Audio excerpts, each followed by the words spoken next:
We are the Fourth. We are Houston.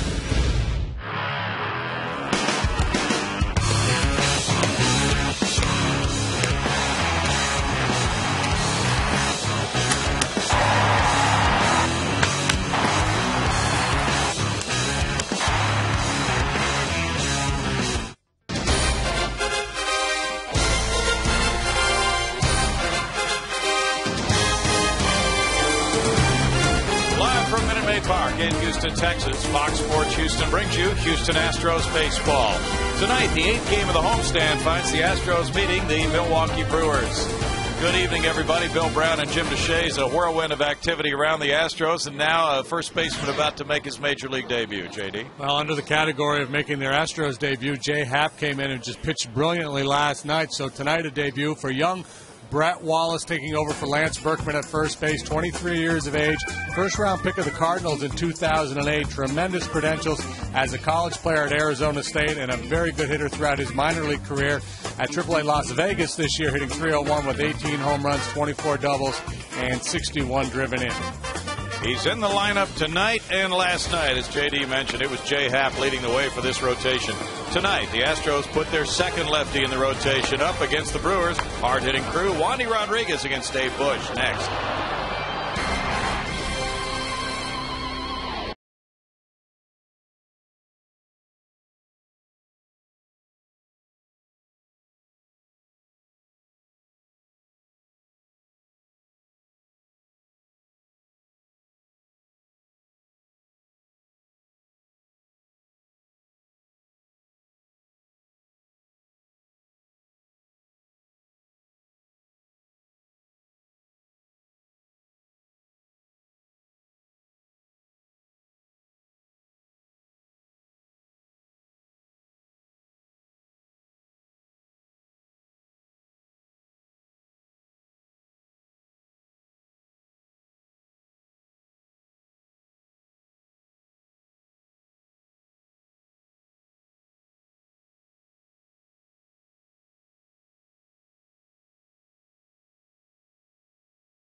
You buy your Texas Ford dealers and the 2010 F-150. By Jack in the Box and by the Progressive Insurance Group.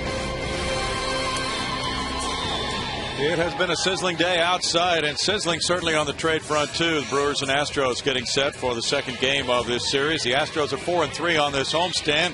And, of course, they've made two major trades. You no doubt know that by now. We'll find out more in the middle innings as General Manager Ed Wade joins us. The Brewers' batting order begins with second baseman Ricky Weeks. It's Corey Hart in right field. Prince Fielder batting third is at first base. The cleanup man in left fielder is Ryan Braun. With Casey McGee at third base, Jonathan Lucroy the catcher, Alcides Escobar the shortstop, Carlos Gomez in center field, Dave Bush is the pitcher. Wandy Rodriguez goes for the Astros tonight. Our scouting report brought to you by Suzuki. We'll show you a pitcher who is 5-1 with a 2.31 ERA in his last 6 starts. Prince fielder, 6 out of 27 lifetime against him.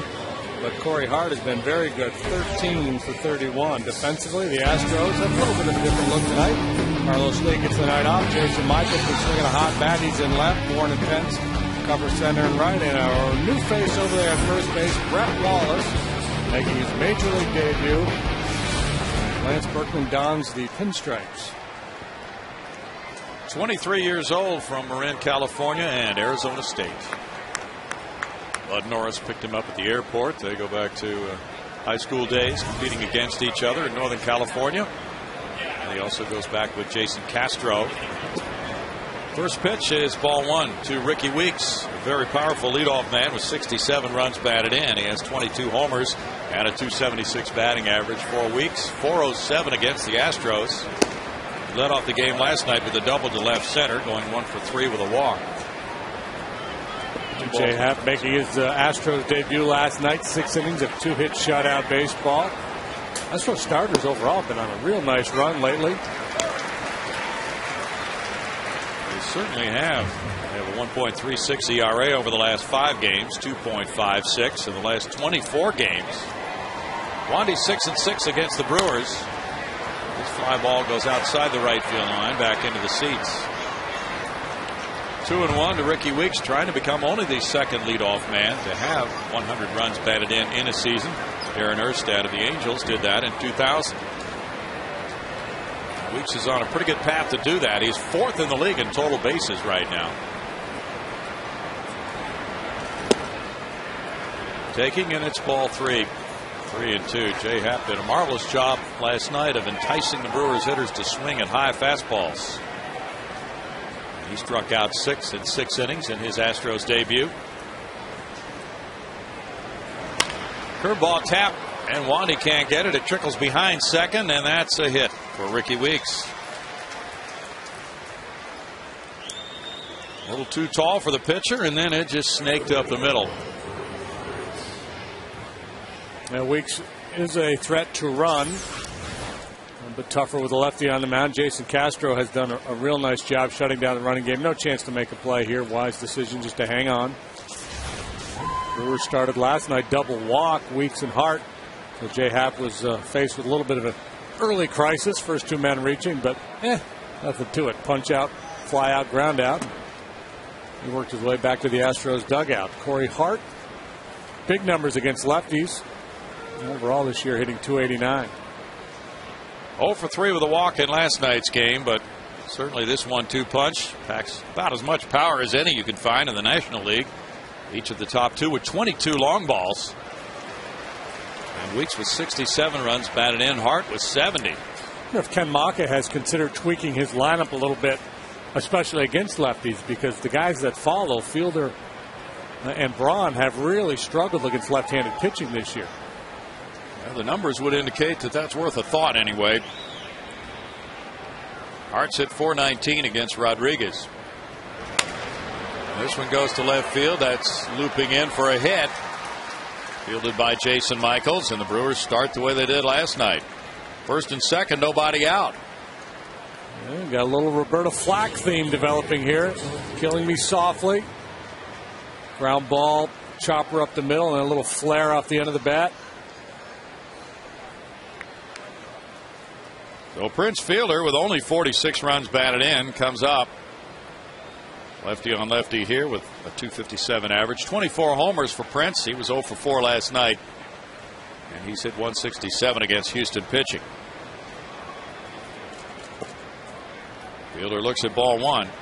Fielder's hit .222 against Rodriguez. Well, he's already given up more hits in this game than he did in his last start. He went 7 innings of 1-hit baseball last time out against the Reds. No runs, a couple of walks, punched out 7. They won that game 4-0 on Sunday.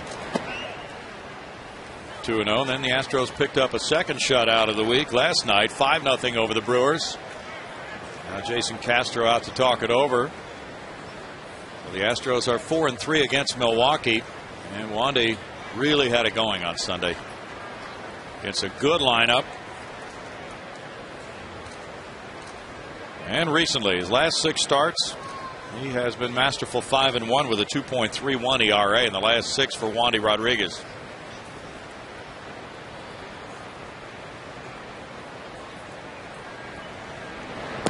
Fielder looks at it, and now he has a 3-0 count. Wandy lost 11 in the first half. That was the most losses for an Astros pitcher before the All-Star break since 2000. Jose Lima lost 13. Fielder looks at it. It's a strike. He leads the league in walks with 69. 3-1 now. Yeah, depending on who you talk to, this kind of dappled effect we get for these Saturday evening games that start an hour earlier than the norm is either a problem or not a problem at all. Jason Michaels in left field. Not a problem for him on that one. 1 out. Yeah, some hitters I've talked to said, no, I don't notice it. Doesn't bother me a bit. Other guys said, yeah, it's a little weird the way the ball kind of comes out of the dark hitter's background and then the light.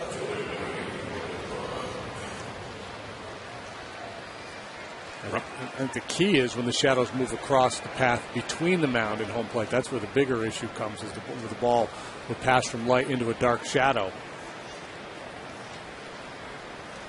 Ryan Braun with 64 runs batted in has belted 16 homers. He's hit .273. Braun 0 for 4 last night. Wandy gloves it. Throws. Keppinger turns it, and it's safe at first. 2 outs as hard as force from 1 to 4. Throw a little bit low. Keppinger, though, got it quickly onto Wallace. Not quite in time to get Braun on the double play. Yeah, Ryan Braun, he's such a good player, and he runs well. That's kind of the added benefit. You get a slugging outfielder, and such a good hitter, but he also is a good athlete, runs well, and able to beat the rap there in that double play.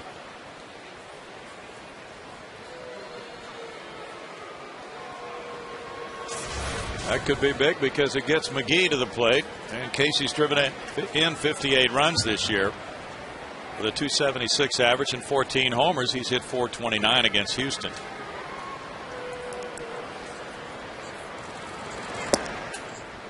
Strike 1 for Wandy. Brewers are 3rd in the league in runs scored. 2nd in total bases. They can slug. They lead in homers with 132. That's why that was a very impressive effort by the Astros pitchers last night. No balls, 2 strikes. Brewers are 9.5 games off the lead pace. Brad Fisher's the third base coach. They're in 3rd place. The Astros trail by 13.5. They're in 5th. In between them, the Chicago Cubs. McGee's hit very well in these situations. Goes up the ladder, strikes out.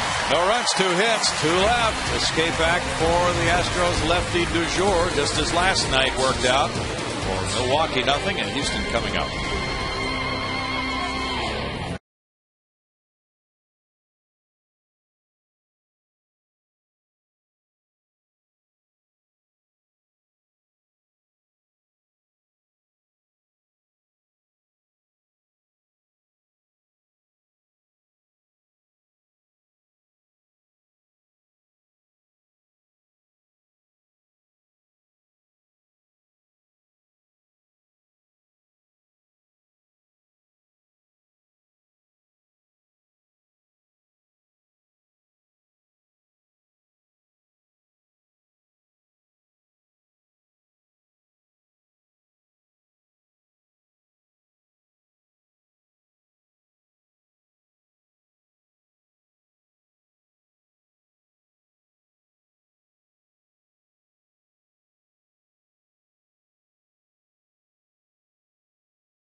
in center field.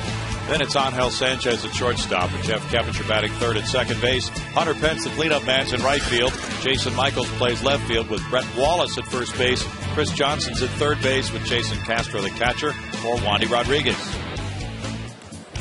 Let's take a look at our scouting report brought to you by Suzuki on Dave Bush. He's a 30-year-old right-hander. He's got a fastball, a curve, a slider, and change. Curveball's maybe his best pitch. He's been good against the Astros in his career, 6-2 with a .323 earned run average. This year, he has allowed 15 stolen bases and 18 tries, so running is an option. Michael Bourne would like to get on and test that. First pitch from Bush is strike one call to Michael, who leads the league in steals with 31. He's hitting .249, has one homer, 24 driven in.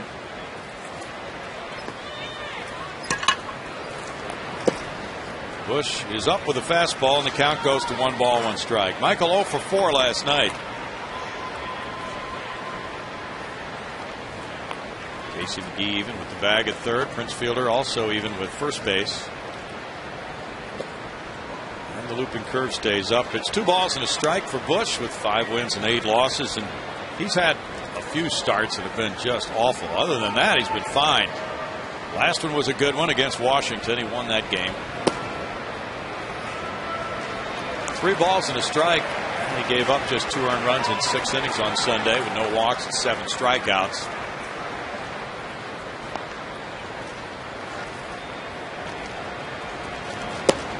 Pitch was up above the target, and it's ball 4. Michael Bourne draws his 41st walk of the year. Now let's look at the Brewers defensively. Ron Gomez, Hart patrol the outfield. McGee, Escobar, Weeks, Fielder cover the infield. Jonathan LaCroix is the backstop. Going out about 25%. Look at the numbers on Dave Bush. 21 games, 20 starts. 5-8 with that .427 ERA. He was 5-9 last year in 21 starts. Angel Sanchez takes their strike one for Bush. .274 for Angel, no homers, 6 runs batted in.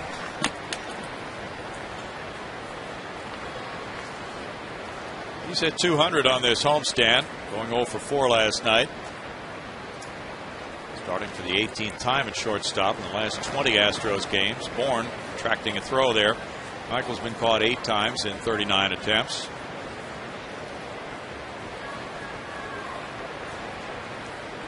Those are the vital statistics. Milwaukee's allowed 74 stolen bases this year in 96 attempts. Bush working on Bourne.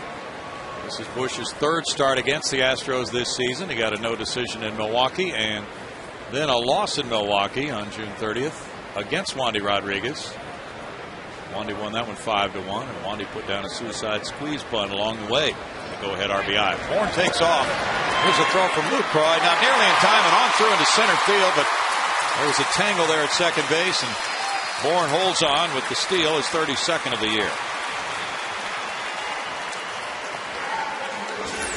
It's just not a good feeling for a catcher when Michael Bourne walks to lead off the game. You're immediately put on notice. Uh-oh. Sooner or later, he's going to try to get me. This one's not on LaCroix. Good jump off the pitcher. Not a real good throw, but an accurate throw doesn't get him anyway. Weeks cartwheeling over the top. The count's 0-2 now to Sanchez. 1 ball, 2 strikes.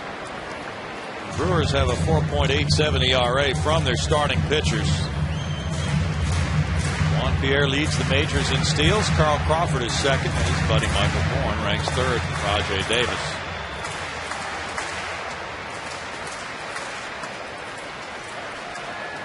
Rajay Davis, the only guy who's been playing being thrown out by all 3 Molina brothers this year. That's right. Looping curve misses, and it's 2-2 from the 30-year-old right-hander from Pittsburgh and Wake Forest University, where he was a catcher and a closer. He's pitched some excellent games against the Astros, as those earlier numbers would tell you. In this ballpark, 1-1 with a 4.10 ERA, 6 starts, 1 relief appearance.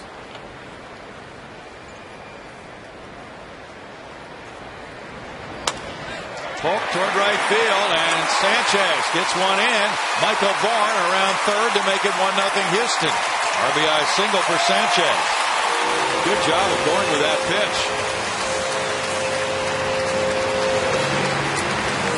Run batted in for Angel. Yeah, boy, it's nice at bat there. Up there initially taking so Michael can steal a base and then able to deliver the RBI single after the steal. Coming back after being down on the count, a couple of strikes. Good, quiet approach. You see, he's just looking to push that ball over to the right side. He was willing to give himself up there and able to get the base hit on top of it. A little cherry on top of the ice cream.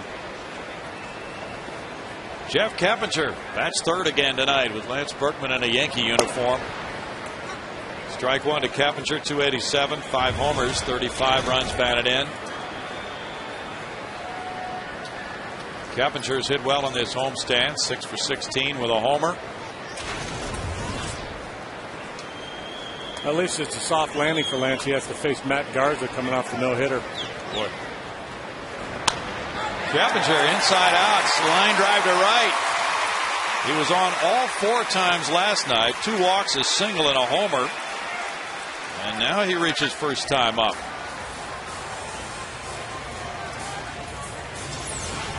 We talked about the soft hits last time, and the Astros deliver a couple of their own after the leadoff walk.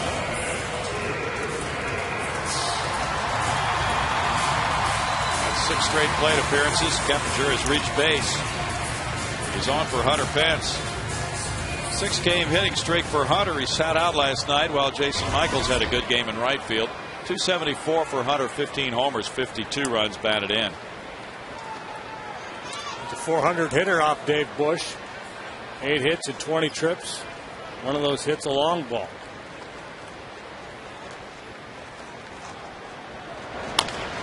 Tap to shortstop. Escobar makes the throw to his fielder. They called him out. Sanchez to third, Keppinger to second, 1 out. No argument. Chris Guccione on the call. I may have been guilty of assuming here because we see Pence get so many infield hits when he rolls over on balls like that to the left side. Maybe not. Might have been right.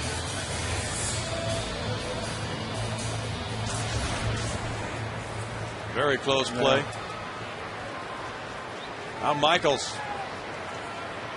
Fielder in tight at first base for Michaels, who homered and walked last night in 4 trips. Carlos Lee gets a rest tonight. There's ball 1. Brad Mills said about a week ago he hatched a plan for Michaels to play in consecutive games. The plan was for him to play in 2 different spots, give 2 guys a rest. 245 with 6 homers for Michaels, 17 batted in. He pointed out that Jason needs to get his at bat, so he'll be a contributor in pinch hit opportunities. So not just 1 spot start, but back-to-back spot starts for Jason.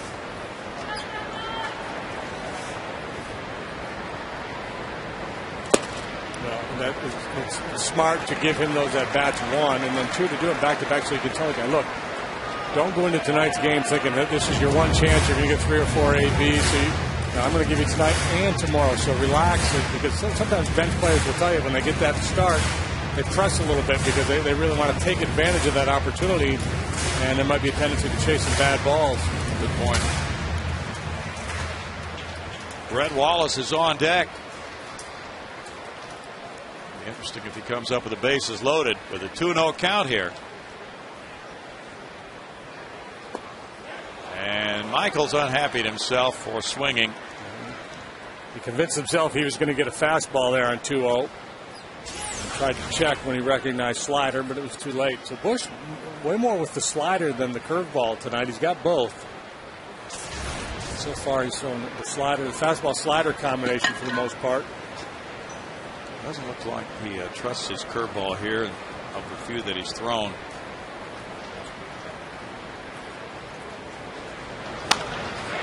Liner to right field. Corey Hart ranges over, makes the catch on the run. Here's the tag. Sanchez coming to the plate. The throw to Lucroy doesn't get him. 2-0 on a sac fly by Michaels. 18 runs batted in for Michaels, and Sanchez scores. Well, Hunter Pence's ground ball moved the runners up 90 feet, and then Jason Michaels delivers that sac fly to right field. Corey Hart has a good arm, but he's drifting towards the line as he catches this ball. It's very difficult to make an accurate throw when you don't have time to square up the shoulders.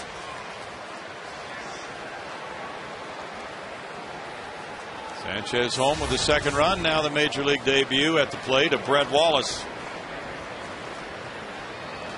Wallace, 23 years old, a first-round pick in 08 of St. Louis, the 13th player drafted that year. He was hitting .301 this year at Las Vegas. Just a couple of picks behind Jason Castro in that draft.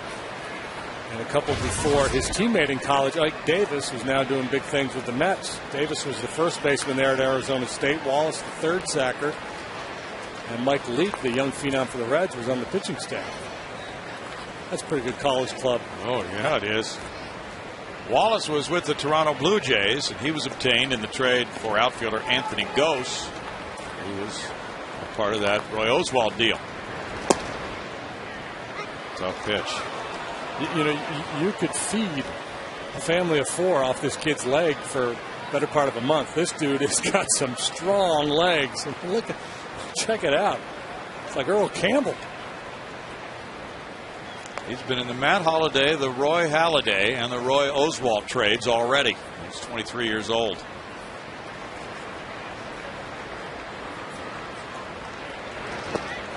And a swing and a miss ends his first major league at bat. But the Astros get 2 runs on 2 hits and leave a man to lead 2-0 after 1.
Starters since June 30th in the major leagues. The Astros at number 1, 2.62, followed by the White Sox. Then it's the Braves and the Yankees tied for 3rd. How about that? I knew they'd been on a nice little roll here. I didn't realize they had the best ERA in baseball for the month of July. No, didn't know that. Didn't know that. Something we did not know. Now we do. That's what we do for you folks. Pertinent information coming your way. At least once a night. Strike 1 to Jonathan Lucroy, 281, 2 homers, 10 runs batted in to the young catcher. Lucroy appearing in his 34th start of the season for the Brewers. Greg's on out for the year with an injury, and he takes a strike to make it 0-2. Brought up from AAA Nashville on May 21st. His last couple of pitches, that was what Wandy did so well last time. He dotting that outside corner with his fastball. Going back upstairs again. And it's 1 ball, 2 strikes. The little Pumas are back. It's the finale. Patty Smith broke new ground with that little Puma interview last night. She got the scoop on the future of that group. A story that nobody else had. Yeah. I think they're going to be on 60 Minutes. At least 60 seconds. 2 balls and 2 strikes. Jonathan Lucroy. How sad, though. The group is breaking up. Breaking up is so very hard to do. Popped up. Wallace goes for it. Keppinger has the angle. Keppinger into foul territory. Oh, he reached back and snagged it. And that might have been a problem with that sunlight coming through on that play. 1 out. Well, guys, I've actually got a couple other suggestions out here for those guys. I'm debating whether to clue you in on them or maybe go out and reveal them with them on the air. Oh, do that. Do that? Yeah. So kind of just tease you a little bit here? Yeah. All right, one is an idea they have, one is an idea we have. I'll leave you with that, and I'll check in with you later. We've got to keep the group together. See, that one guy's got a sign there, Born something or other. Oh. That's a clue. Born Identity Group, maybe. There's strike 1 to Escobar. Okay, good. Good. We've had all this breaking news. We've got to keep it coming. 249 for Escobar. And he hits the curveball up the middle. Backhanded. Keppinger. Good play. 2 outs. It's well done. And now it's Gomez coming up. In Wandy's career, he's 6-6 against the Brewers. With a mediocre ERA, 4.48. But here at Minute Maid Park, excellent. 3-0 with a 1.31 against them. Yeah, last year he pitched twice against the Brewers in this ballpark. 7 innings, 1 run on one occasion, 7 shutout innings in the other start. Carlos Gomez showing bunt, takes a ball. He was 0 for 3 with a walk last night. He's known for bunting. Oh, that's right, didn't he? What's the award he won? The Flat Bat Award. Yeah. It's a mythical award. But he had 30 bunt hits last year. He was awarded the Flat Bat Award. 1 ball and strike. He hit only 229, however, with those 30 bunt hits for the Twins last season. So you're saying it was a soft 229 or whatever it was. Yeah. Pretty much. 287 on base average, 337 slugging.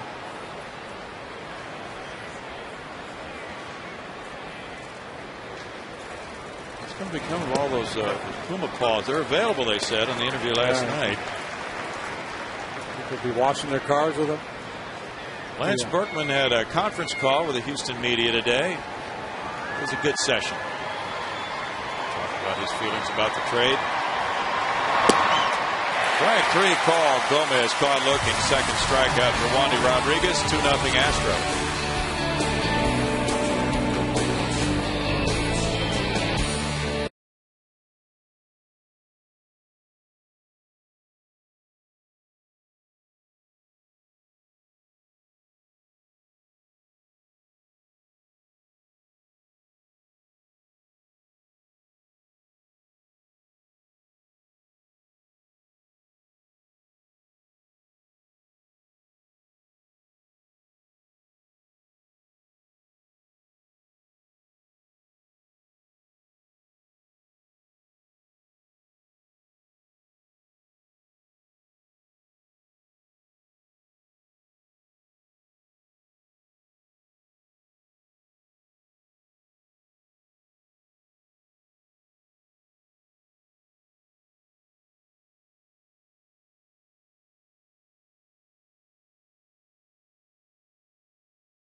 An early 2-run lead, and Sundays are family days here at the park. Spend time together at the ballpark for Family Sundays, presented by Minute Maid and Kroger. Check out the free Kids Zone Fun in Union Station lobby until 1:30 for kids 14 and under. Plus, kids can run the bases after the game. Visit Astros.com today, Bill. Thanks, Patty. Now the hot hitter on the Astros, Chris Johnson, 13-game hitting streak. He's hit .417 during the last 13 games, going 20 for 48. Bush, first strike one to CJ. .333 is his current average. He has 4 homers, all coming in the last 10 games, and he's driven in 20.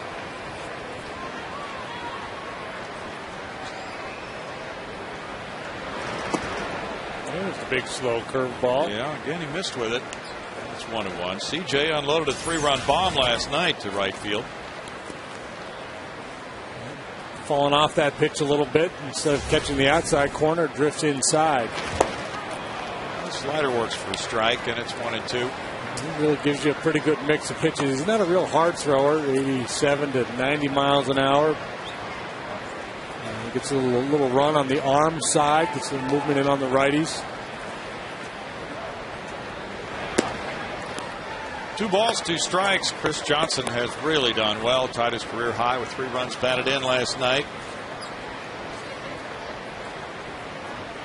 Leo Lugo had a 14-game hitting streak as a rookie in 2000.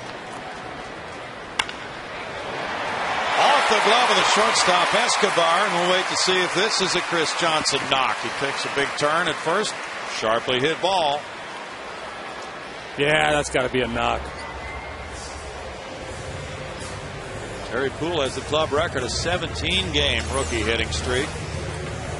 One more time to the slider. This time it stays on the plate. Escobar tries to make the backhand play. Didn't have time to slide over in front of it. It's a base hit. 14-game streak for CJ, and he's aboard for Jason Castro. Terry Poole set that mark at 77. Then it was Sonny Jackson with 16 earlier. Lugo, Cedeno, and Johnson now tied for third at 14.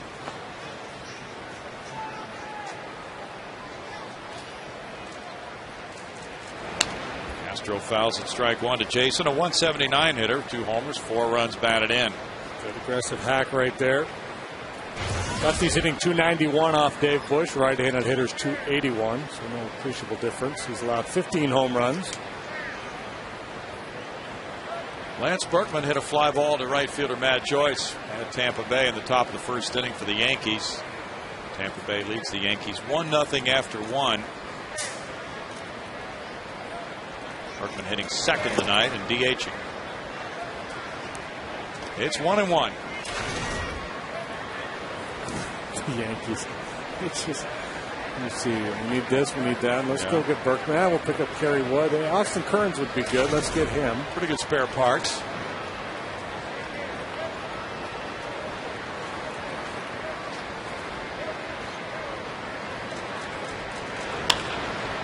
Fly ball left field, looping in front of Ryan Braun for a hit. CJ takes a turn. First and second, nobody out for the Astros. That's what they had in the first inning, and they scored twice. Again, this ball not hit all that well, but finding a lot of green space out there today. The fairways are wide open for these players. It's the British Open. Yeah.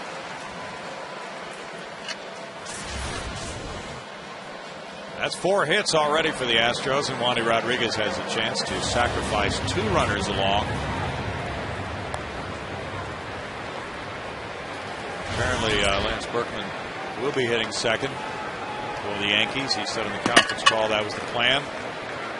Joe Girardi had told him about. Play occasionally at first base, a spell Mark Teixeira, but mostly DH. Bunted foul, there's strike one. Well, yeah, ideally here you want to push this ball towards third base to force Casey McGee to abandon ship down there, take away the force play at third. And then you're thinking about that anyway. And then here comes Big Prince coming like a blitzing linebacker. And that certainly gets your attention. And Dave Clark may have just told Wandy, look, if he comes aggressively again like that, if you feel comfortable, go ahead and try to yank it by him. Wandy's a good athlete, handles the bat pretty well. Yeah. Try to turn the Prince into a pauper.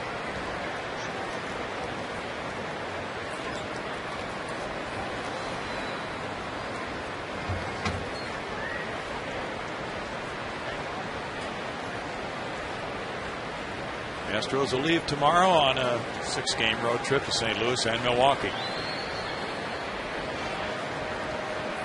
Bush is 2-2 in the month of July with a 3.81 ERA. He's creeping in. Pitch is high for a ball, and it's 1-1. It's Detroit 4, Boston 2. They're in the bottom of the ninth at Fenway. Miguel Cabrera hit home run number 26. Strong MVP candidate. Yeah.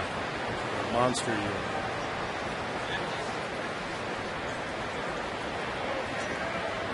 He pulls the bat back, but he taps it foul. Fielder pointing in toward the plate. 1-2.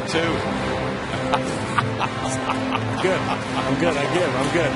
Probably somebody checking from the dugout. You okay? Yeah. How's that heart? Yeah. Well, Astros certainly just traded away one of the best in defensing that bunt from first base.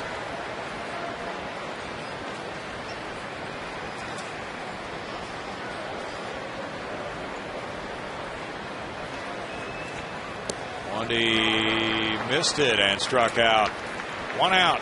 Yeah, and it's not so much the plays you make as a first baseman playing that aggressively, but it's the influence you have on the guy trying to get the bunt down. And we see it time and time again. The Lance just gets in the hitter's head and kind of starts paying more attention to the first baseman creeping in on him than he doesn't just pushing the ball down out in front of home plate. He's coming in and got in close. Now Michael Bourne, he walked, stole a base, and scored in the first inning.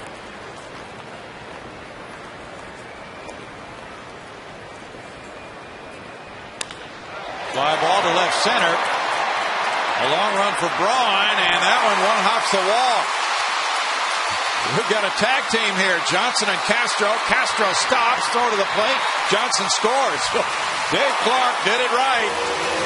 He had him stacked up on the bases. It's 3-0 on the RBI double by Bourne. Boy, that ball really carried. When Michael hit it, I didn't think it was going to go that far. And it wasn't until Braun slammed on the brakes and turned around to play the carom that I realized the ball was, there was no chance for it to be caught. He gets extended on this breaking ball. You normally don't see that kind of pop into the alley the opposite way from Michael Bourne.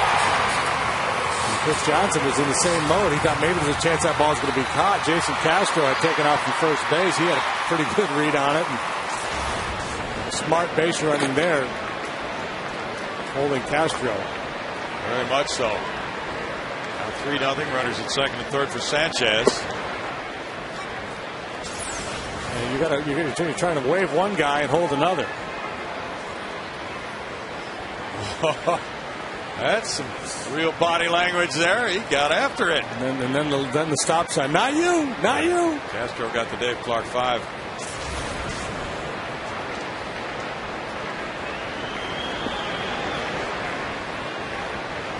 1-1 to Sanchez.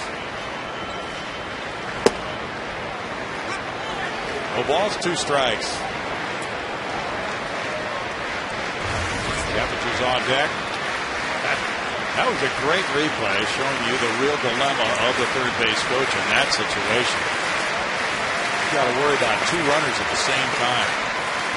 Who could relate to that play is Bobby Meacham. He was part of that double tag out at home plate by Carlton Fisk so many years ago. He and Dale Barra for the Yankees.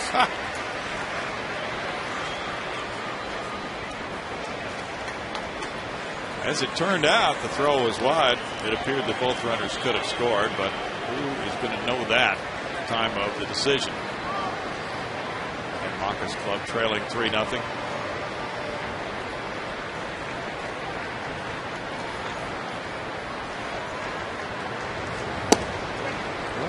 Last year, 2 years ago, there was a play at the plate where Hunter slid right up somebody's back. Maybe Osmus a couple years ago? Yeah, probably 2 years ago. Brad, yeah. 1-2. Oakland 5, the White Sox nothing. They're in the top of the third at Chicago. Out to second, runner coming home. RBI for Sanchez, and it's 4-0 Astros. Sanchez getting his second RBI of the game. His 8th of the season, scoring Castro to make it 4-0. Real nice execution by Sanchez here tonight. The 2-strike base hit the scoreboard in the first. Now this, the ground ball to the right side to play Castro. Infield was, the middle infielders were cheating about halfway and not all the way in, and looked like Castro was moving on contact.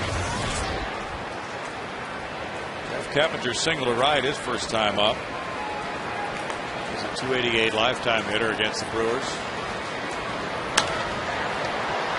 one fouling out of play for strike one.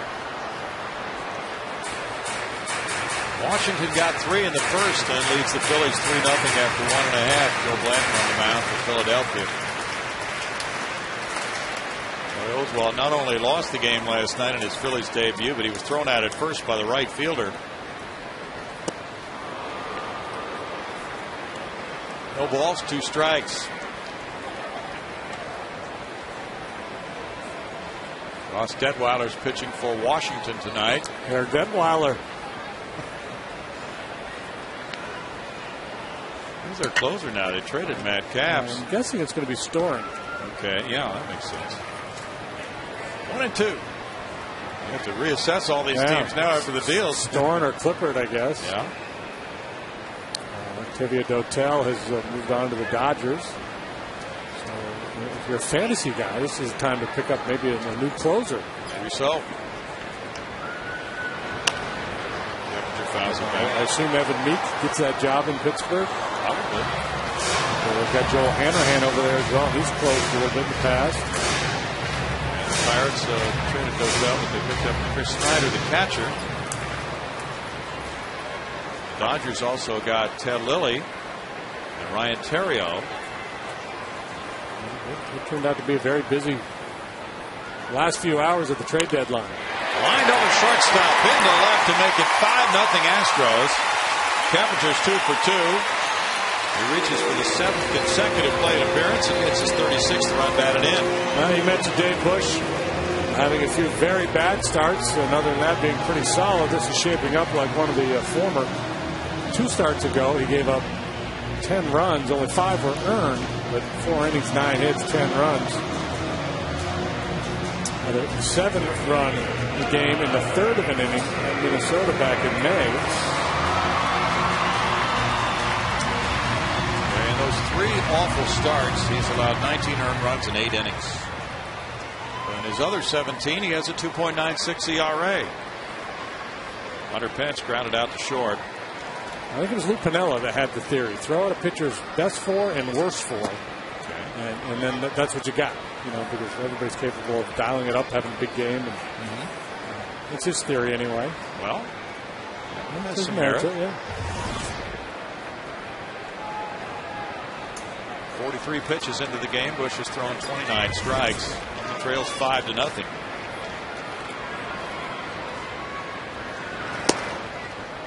1 ball, 1 strike. Brewers in a tough spot, having to come from behind now against Wandy Rodriguez, who's one of the hottest pitchers in the league.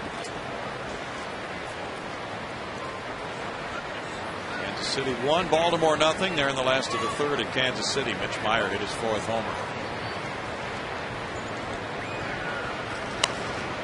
Pop back and out of play. Kansas City traded Rick Ankiel and Kyle Farnsworth to the Atlanta Braves. Cardinals got Jake Westbrook in a 3-team deal from the Indians, sending Ryan Ludwig to the Pods. Padres also have picked up Miguel Tejada, so they got a couple of bats the last few days. That should really serve them well.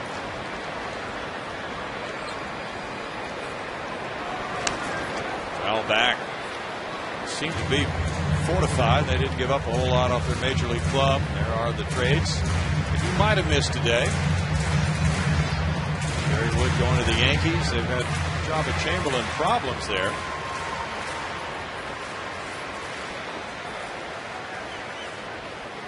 I didn't know Gary Wood was even healthy. Yeah, we don't really follow them so a whole lot.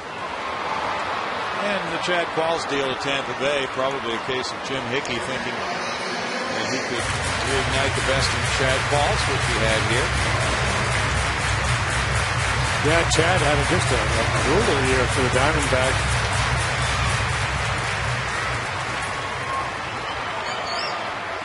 ERA up over 8. Yeah. Well, why not take a flyer, an arm like that? He's a gamer. I have to assume he's hurt or something. Hurting anyway.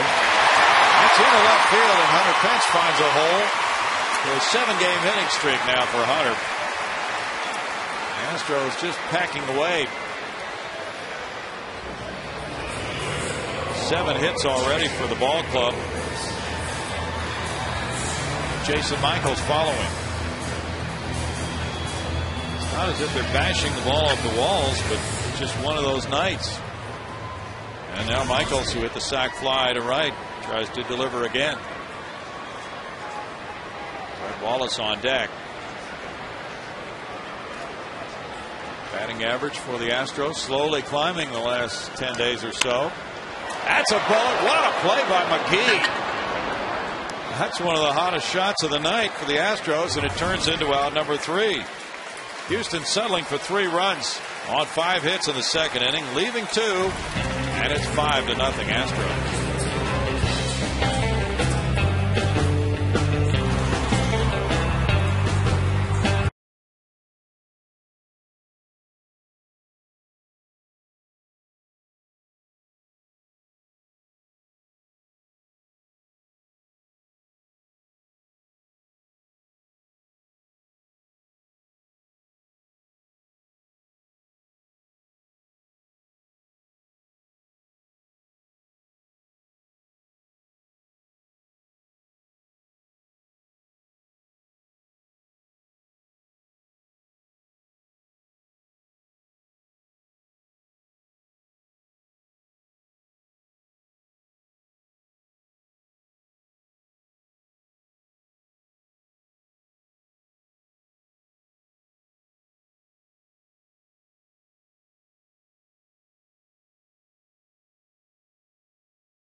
Top of the third, Wandy Rodriguez pitching to Dave Bush, and General Manager Ed Wade joins us after just a frantic week. This is an amazing bit of activity, Ed, for you guys this week.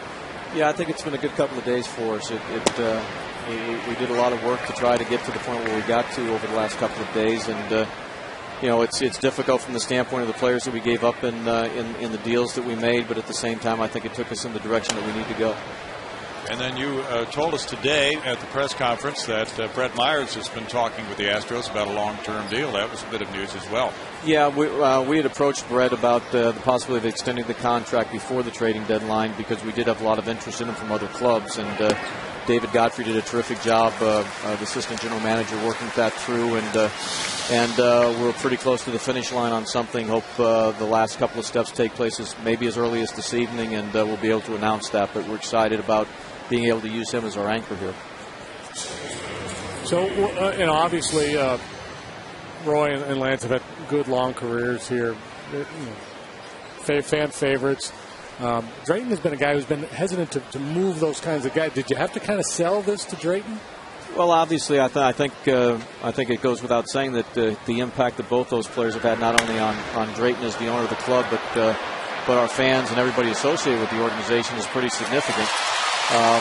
But at the end of the day, we made the determination when Roy basically demanded a trade that it made sense for us to pursue that if indeed there was a deal that made sense out there, and we felt that the Philadelphia deal made sense for us.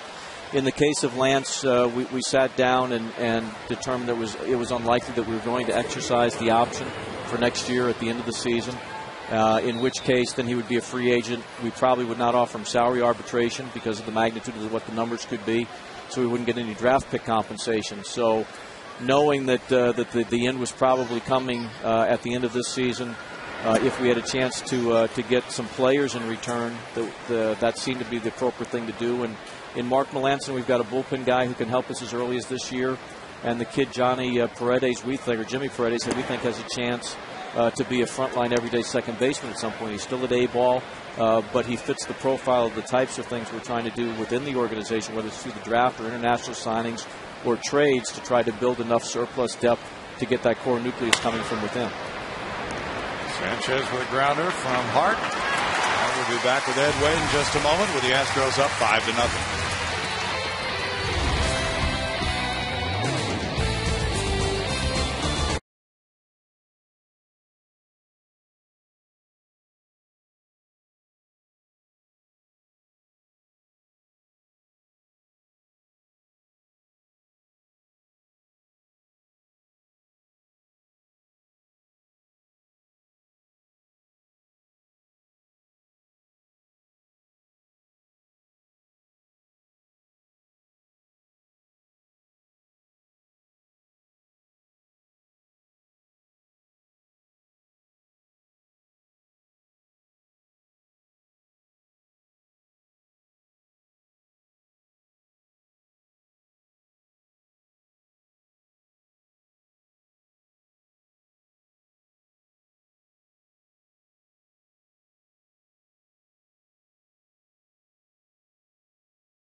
Houston is brought to you by Chevy, by Comcast, by 5-Hour Energy, and by Whataburger.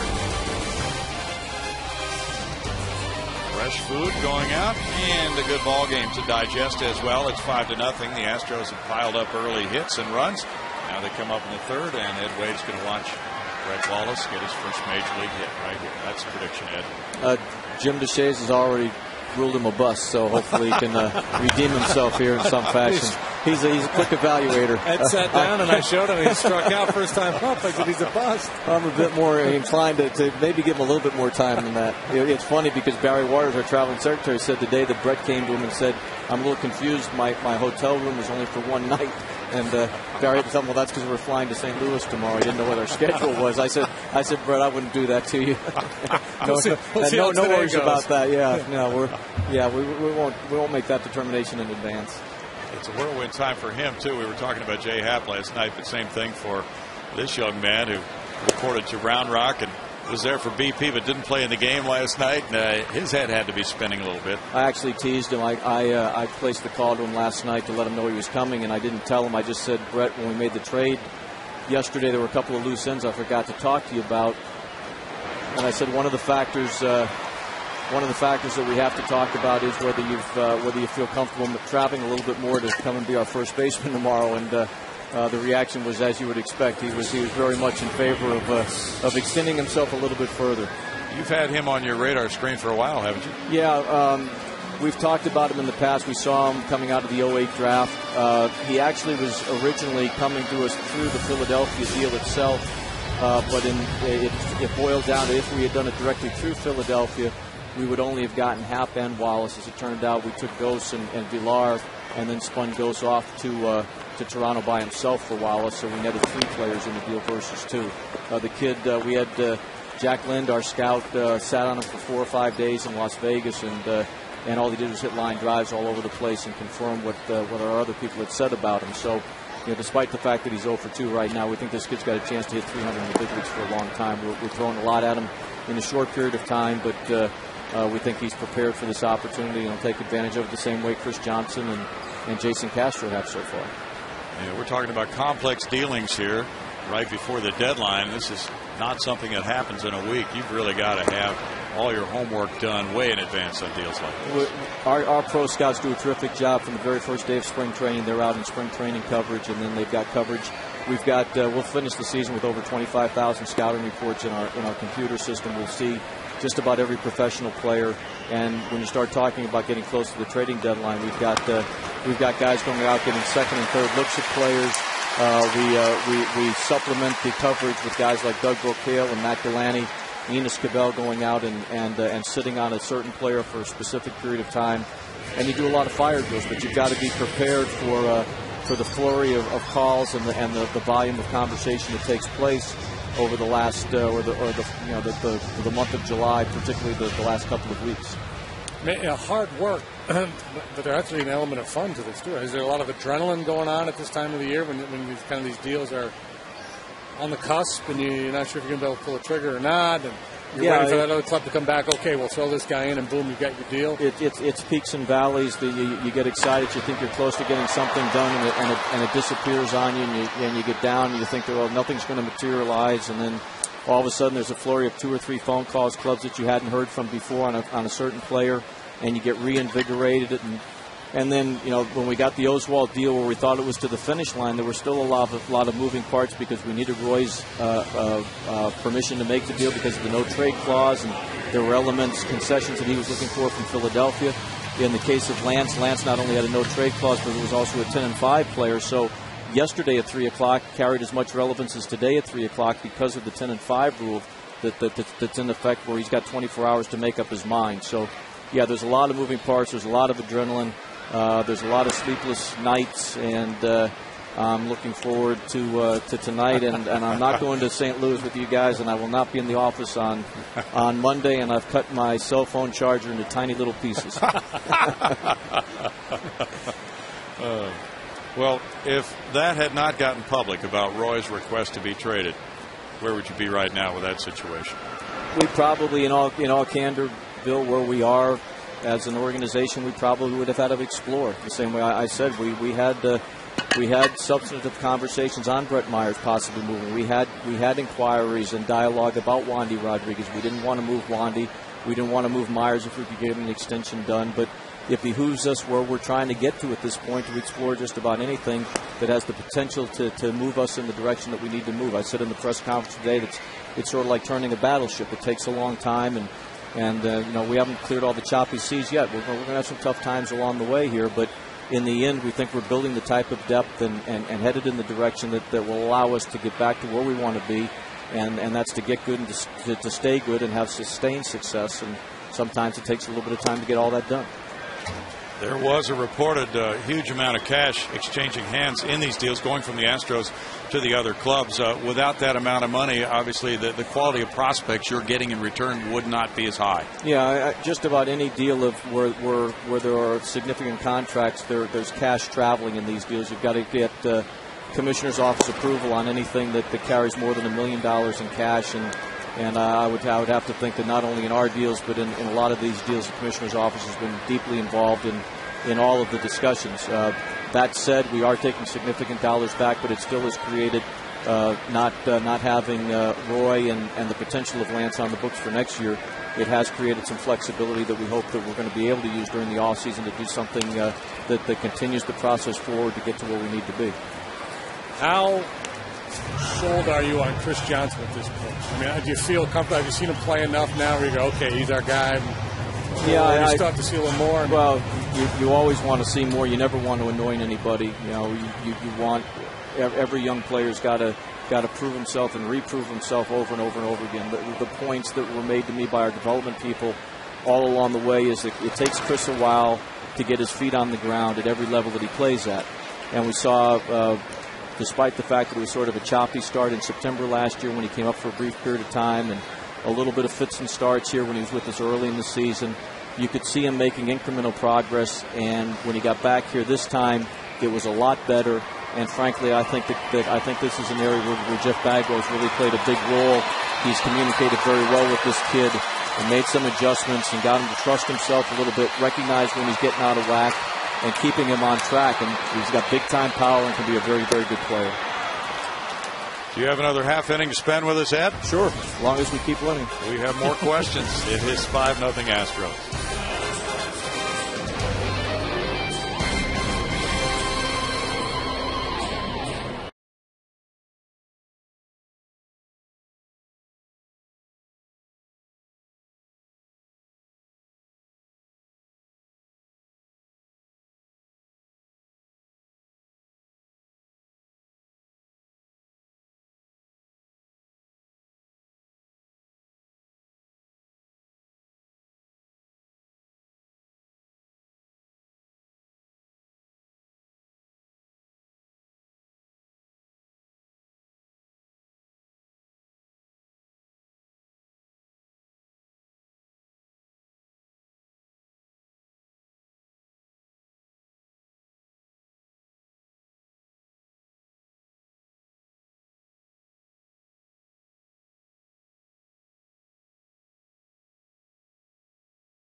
Up by 5, time now for Chevy at the ballpark. We'd like to recognize Martin Auto Park for their support of the Cleveland Area Youth Baseball Association.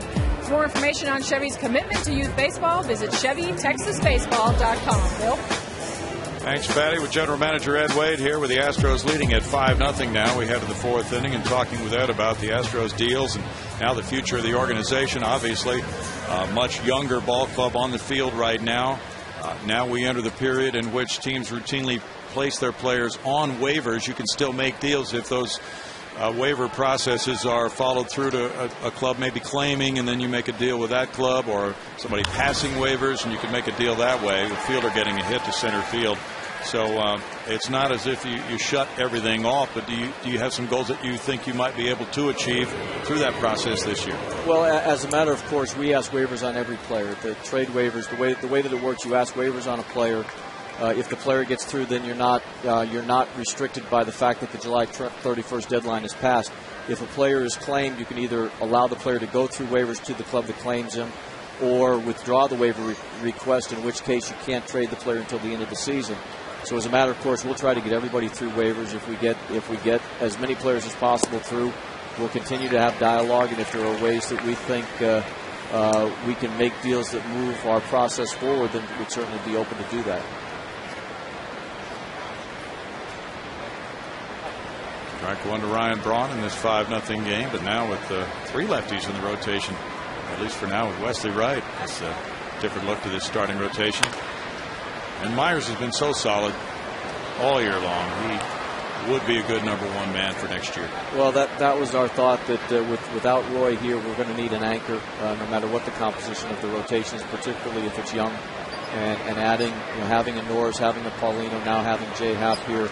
As you mentioned, Wesley Wright in the mix, a guy like some of the kids that we've got below, Jordan Lyles and some others who may be here, to have an anchor, whether it's a combination of Wandy and Brett or some in some other fashion. It made all the sense in the world for us to try to reach out and retain Brett if the numbers worked, and obviously they worked for both parties to get a deal done very, very quickly today.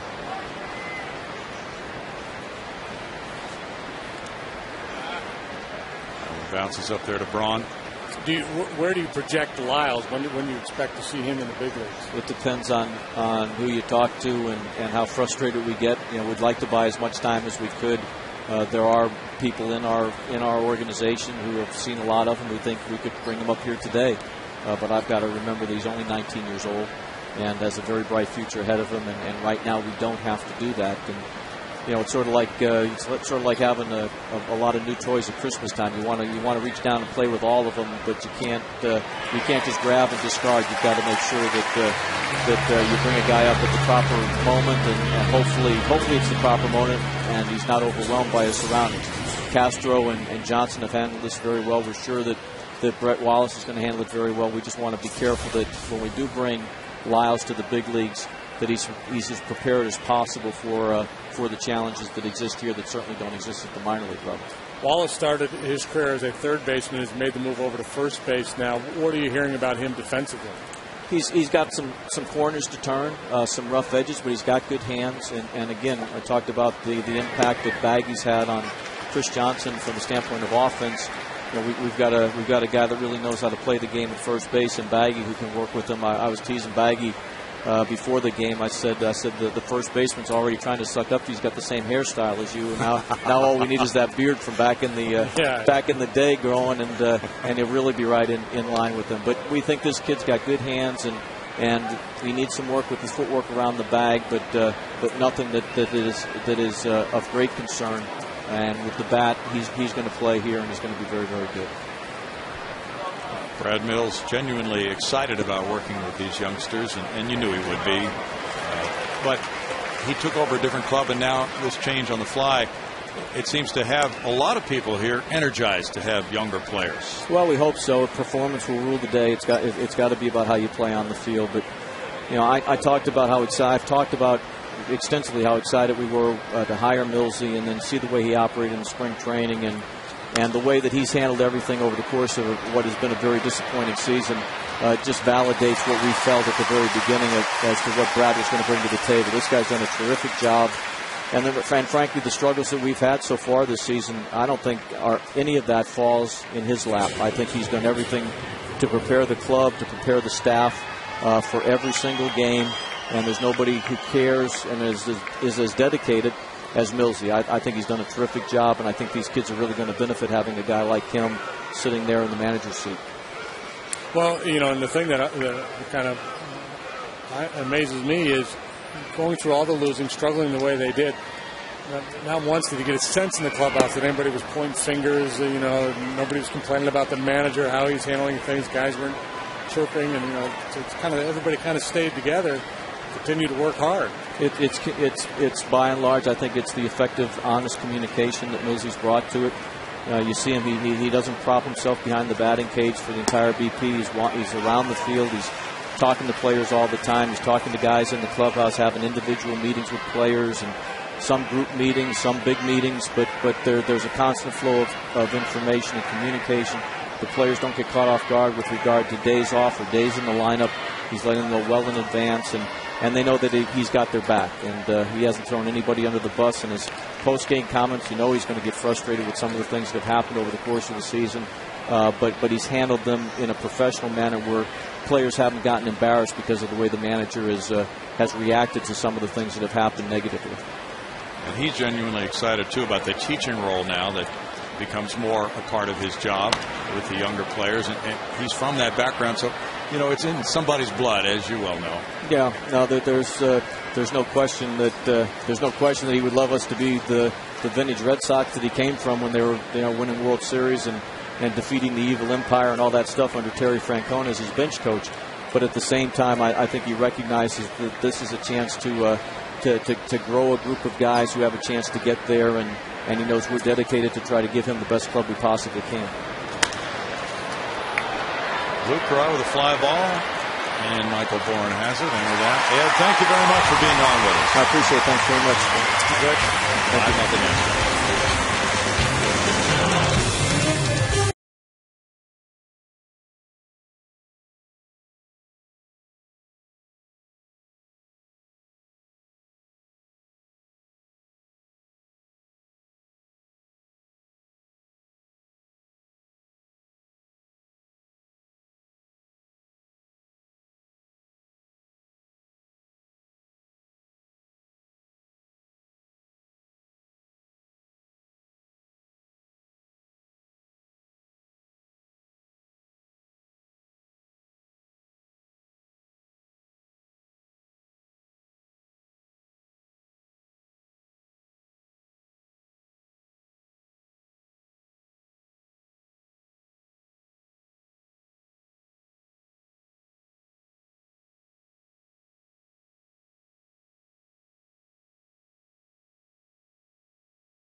Here's some of the Astros' notable deadline deals. Of course, the Jeff Bagwell, Larry Anderson trade, a famous one from 1990. Then Billy Doran was traded to the Reds that same year. Glenn Davis went to the Orioles in 91, and Randy Johnson came in a huge deal in 98. Now Michael Bourne takes ball one from Dave Bush, leading off the home fourth. Michael's already scored 2 runs in this game with a walk and an RBI double. Yeah, that Glenn Davis deal was a heck of a deal. Sure was. Schilling, Harnish, and Steve Finley. Yeah. And the problem was then the Astros turned around and they flipped Schilling a year later for Jason Grimsley. Yes. And that didn't work out so good. No. The Astros were using Schilling as a closer, and he wanted to be a starter. He proved to be a very good starter. Bourne rounds to second. Ricky Weeks over to first. There was a crawl on the Major League Baseball network today. Hadn't thought about this, but according to this crawl, this was the first deal on trade deadline day the Astros have made trading a veteran player since Pedro Estacio in 2001. They've always been in the acquisition mode usually. That was Scott Ellerton. Okay, that's right. Sanchez has driven in 2 tonight. They traded Ellerton to get Estacio, right? Yes.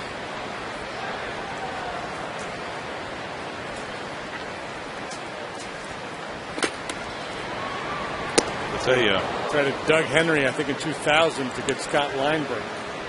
Okay. Yeah, usually they've been the buyers being in the race for so many years, which is really what has kind of put the organization where it is today, partially anyway. That one goes foul because they had traded away prospects, several of them who turned out to be outstanding players in that Randy Johnson deal. And the thinking is more short-term, of course, when an organization is in first place and trying to do things like what the Yankees were doing today or what the Padres have been doing the last few days to get better for the next couple of months and then on into the playoffs and hopefully the World Series. Slowed down by Bush. Ricky Weeks makes the play. That ball hit pretty well up the middle by Sanchez. What Hall of Famer, we'll find out from AT&T Trivia, was traded at the deadline in 1964. Likely one of the worst trades ever. Oh, yeah. I'm going to guess Lou Brock. Or Ernie Broglio. Brock for Broglio, Cardinals and Cubs. Jeff Keppinger's 2 for 2 with an RBI.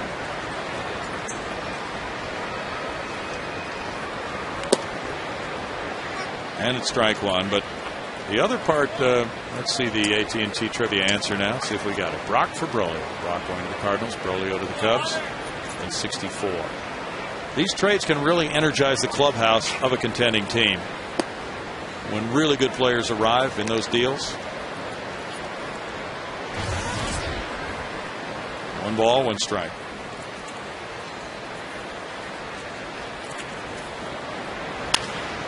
Keppinger, and it's backhanded by McGee. Throws across to get him. 3 ground ball outs for Dave Bush. He deflected the line drive by Sanchez into a grounder, and it's 5-0 Houston after 4.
Fox Sports Houston is brought to you by your Texas Ford dealers, by AT&T, and by Gullo Automotive. That looks good. It is 5-0, and fans are enjoying the show on the field as well as Wandy Rodriguez works the 5th inning. Alcides Escobar takes strike 1. He bounced out to second in the 2nd inning. Wandy shooting for career win number 60. He's 59 and 63 as a major leaguer. 5-5 at home this year. It's a 1-1 count.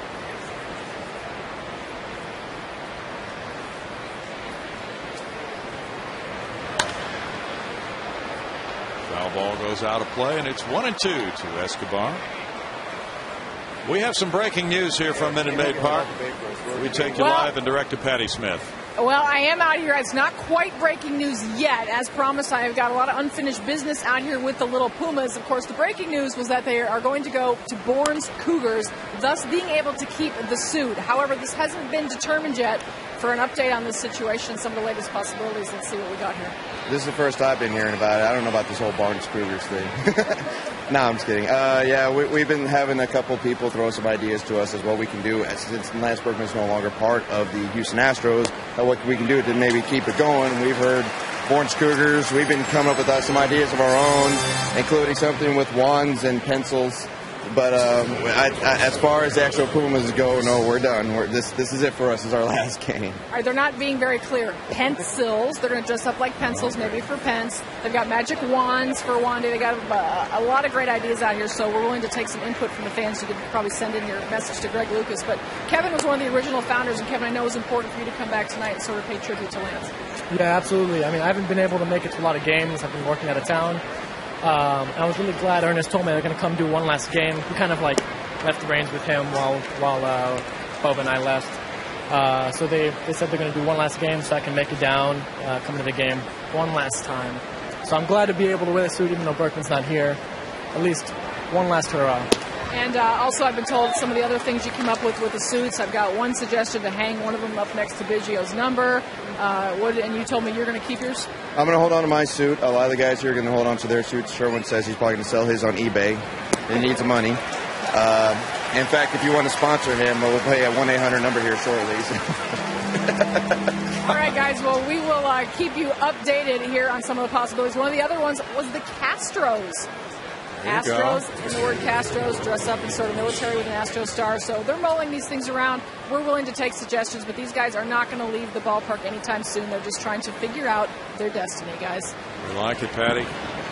Thank you for the update. There's ball 1 to Dave Bush, who struck out in the 3rd. Got to be flexible in this world today. Walruses. Ooh. Sweet. 1 ball, 1 strike to Dave Bush. You've got to be around a while, right, before you get a cheering section. Maybe they could use those wizard hats for the Magic Wandies. We're into reusable costumes here. 1 ball, 2 strikes. Got to recycle. It's good for the environment. Throw away those Puma costumes. Wandy has allowed only 3 singles through 4 2/3. And a looping curveball gets him strikeout number 7. He whips the side in the 5th inning, and it's still 5-0 Astros.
Astros have extended Price Matter Days presented by HEB. Now available every Sunday through Thursday home game. You get a View Deck 2 ticket, hot dog, HEB chips, and soda, all for just $10.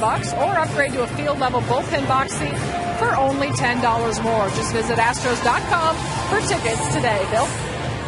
Thanks, Patty. 5-0 Astros here. They've out-hit the Brewers 8-3.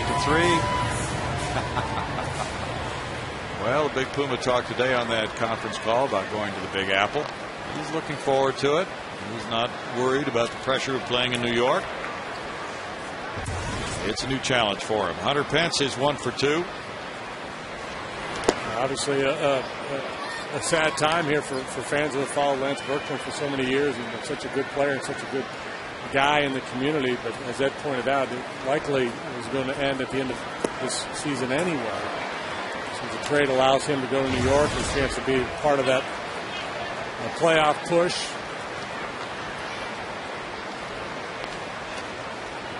And who knows where his career may take him. He might end up back in an Astro uniform at some point. Yeah, a number of things could happen.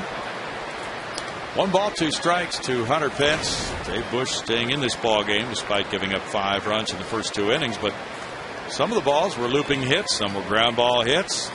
It's not as if they've been ripping the ball off the fences off him. It's one of those nights when he had a chance to stay in, and now he's putting some things together and looking stronger, JD.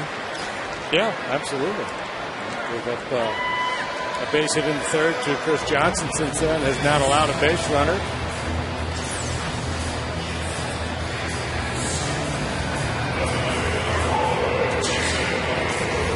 He's walked only the leadoff man in this game, Michael Bourne. Jason Michaels hit a sac fly to right, and he grounded to third. Casey McGee made a good play on a hard hit grounder. Now a line shot to the left field wall. Hangs off that wall, kicks back toward the infield, and J. Mike's in with a double. His 7th. He's had some really good swings again tonight. All of that note I saw on him the last couple of seasons, better than 50% of his hits have been for extra bases, and this is just a rocket off the wall. Braun positions himself to play the Karen, but it comes off the wall so hard that blows right by him. 31 of the last 59, there you are, have been for extra bases. Now Brett Wallace, he's struck out and grounded out to second. Brett won the Triple Crown in the Pac-10 at Arizona State in 07 on a College World Series team. Ed Wade has called him a hitting machine. He twice was Pac-10 Player of the Year. He played here in the College Classic of Arizona State, put on quite a display.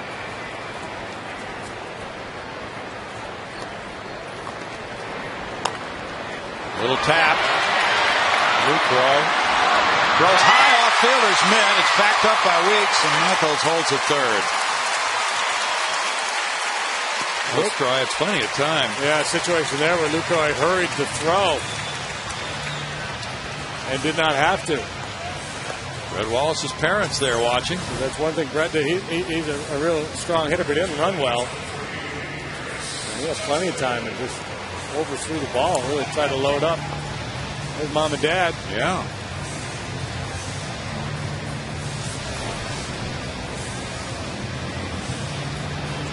Still waiting for a ruling, assuming an error on the catcher. And it is. It's just been announced. So runners at first and third with 1 out now for Chris Johnson. He's 2 for 2.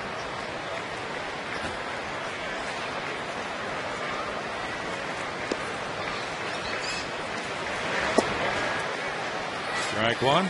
And now Patty Smith has found the parents of Brett Wallace. Patty? Well, I've got a good chunk of the family here. Dad's actually not here. This is his mom, Patricia. I've got 2 brothers. I've got Larry and Jared.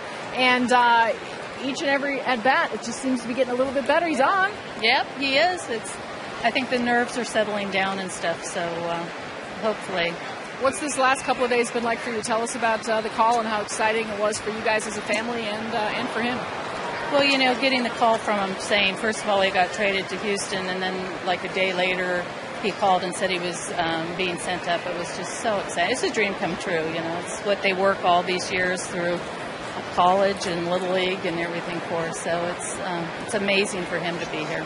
And I'm pretty impressed with you because I do a lot of these interviews. Everybody gets real excited. You're staying, all three of you, pretty calm, pretty cool. Jared's pacing a little bit, but for the most part, you're all pretty calm. Well, we've seen a lot of games, so but I'm doing my little prayers and stuff. So, but yeah, we stay pretty calm. I have great faith in him. I know what he can do. Of course, you flew in from California, and you're also prepared to go out on this next road trip as well, correct? Yeah, we heard we're going to St. Louis, so that's going to be very fun to see him play there. Yeah, we're looking forward to it. All right, and we are looking forward to seeing what he can do here as well. Thanks so much for joining us, and we'll see you around here quite a bit, guys. Thanks, Patty. Chris Capuano's warming up in the bullpen. I would imagine his family would just hope he would stay with one club, because what happens, you get drafted, and everybody's all fired up, so they all run out and they buy all the St. Louis gear, the jerseys, the hats, and everything. And then he gets traded to Oakland. So now you got to go buy all the Oakland stuff. Then the Toronto stuff. So I can't imagine how much money they spend. They've got closets full of memorabilia from all these teams. And he just signed in 2008, just getting out of college. Well, they can feel pretty good about buying Astros gear right now.